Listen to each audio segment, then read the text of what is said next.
ఏదో ట్వీట్ పెట్టారని చెప్పారు. మేము ఆంక్షలు విధించామా అని అడిగారంట. నిజంగా ఒకసారి జగన్మోహన్ రెడ్డి గారు ప్లీజ్, నేను ఇంతకన్నా గట్టిగా మాట్లాడలేకపోతున్నాను, ఎందుకంటే నాకు జాలనిపిస్తుంది మిమ్మల్ని చూస్తూ ఉంటే. ఆంక్షలు విధించామా అనే ముందు ఒక్కసారి లాస్ట్ 5 years జరిగిన సిచ్యువేషన్స్, చలో ఆత్మకూర అని చెప్పి ఒకటి పెడితే సాక్షాత్తు చంద్రబాబు నాయుడు గారి ఇంటి గేటుకి తాడులు కట్టిన పరిస్థితి మీరు మర్చిపోయారా అండి?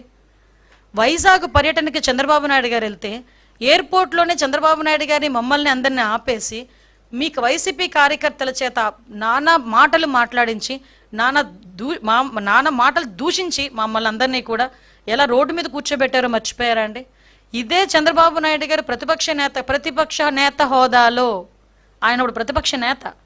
ఈరోజు మీరు కాదేమో, ప్రతిపక్ష హోదా లేదు మీకు, కానీ ఆయన ఆ రోజు ప్రతిపక్ష పార్టీ హోదాలో ఆ రోజు నాయకుడిగా తిరుపతి వెళ్తే, అదే తిరుపతి ఎయిర్పోర్ట్ నుంచి బయటికి కూడా రాకపోతే తిరుపతి విమానాశ్రయంలో ఆయన కూర్చొని ధర్నా చేసిన పరిస్థితి మీరు మర్చిపోయారా?